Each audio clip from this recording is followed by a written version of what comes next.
Hi friends, സന കിച്ചണിലേക്ക് എല്ലാവർക്കും സ്വാഗതം. ഇന്ന് നമ്മൾ ഉണ്ടാക്കുന്നത് മാമ്പഴ പുട്ടാണ്. അപ്പോൾ അതിൻ്റെ ഇൻഗ്രീഡിയൻസ് എന്തൊക്കെയാണെന്ന് നോക്കാം. 1 ഗ്ലാസ് സ്റ്റീംഡ് പുട്ടുപൊടി, 1 ഗ്ലാസ് മാംഗോ പൾപ്പ്, തേങ്ങ ചിരകിയത് ആവശ്യത്തിന്. ഈ 3 ചേരുവകൾ കൊണ്ടാണ് നമ്മൾ ഇന്ന് പുട്ടുണ്ടാക്കുന്നത്. നമുക്ക് ആദ്യം ഒരു പാത്രത്തിലേക്ക് സ്റ്റീംഡ് പുട്ടുപൊടി ഇട്ട് കൊടുക്കാം.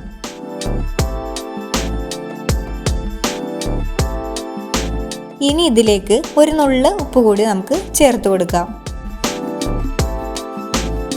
അപ്പോൾ നമ്മുടെ പുട്ടിൻ്റെ മെയിൻ ഇൻഗ്രീഡിയൻ്റ് ആയ മാംഗോ പൾപ്പാണ് ഞാനിപ്പോൾ എടുത്തിരിക്കുന്നത്. ഇനി നമുക്കിത് അതിലേക്ക് ചേർത്ത് കൊടുക്കാം. എപ്പോഴും നിങ്ങൾ ശ്രദ്ധിക്കേണ്ട കാര്യം, നല്ല പഴുത്ത മാങ്ങ ആയിരിക്കണം നിങ്ങൾ എടുക്കേണ്ടത്. അത് നന്നായി മിക്സിയിലിട്ട് അടിച്ചിട്ട് വേണം അതെടുക്കാനായിട്ട്. അപ്പോൾ അതിൻ്റെ പൾപ്പാണ് ഞാനിപ്പോൾ ഇവിടെ ഉപയോഗിച്ചിരിക്കുന്നത്. ഇനി നമുക്കിത് നന്നായി മിക്സ് ചെയ്തെടുക്കാം.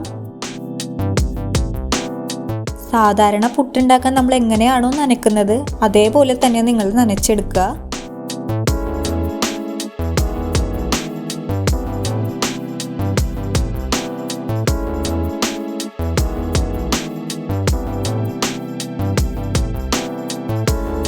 ഇപ്പോൾ നമ്മുടെ പുട്ടുപൊടിയുടെ മിക്സ് റെഡി ആയിട്ടുണ്ട്.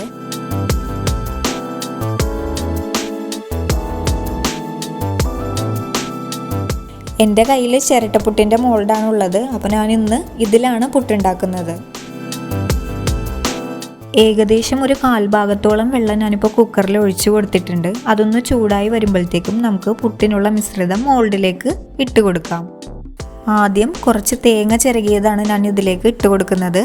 ഇനി ഇതിലേക്ക് നമ്മൾ നേരത്തെ നനച്ച് വെച്ചിരിക്കുന്ന പുട്ടിൻ്റെ മിശ്രിതം മുകളിലേക്ക് ഇട്ട് കൊടുക്കാം.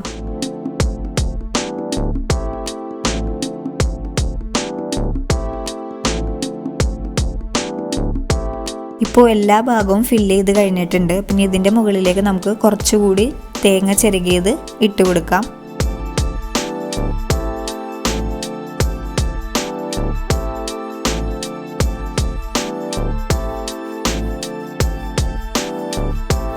ഇനി നമുക്കിത് കുക്കറിലേക്ക് എടുത്തു വെക്കാം.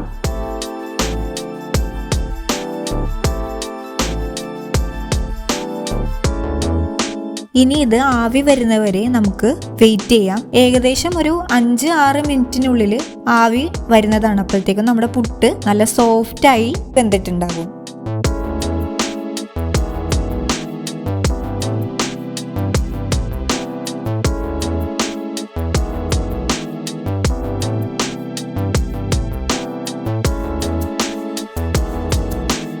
നമ്മുടെ മാമ്പഴപ്പുട്ട് റെഡി ആയിട്ടുണ്ട്.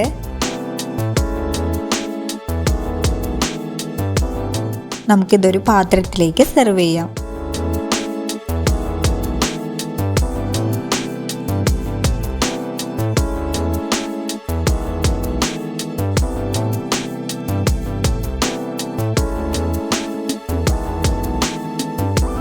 ഈ ഒരു കളർ കാണുമ്പോൾ തന്നെ നിങ്ങൾക്ക് കൊതി തോന്നുന്നില്ലേ?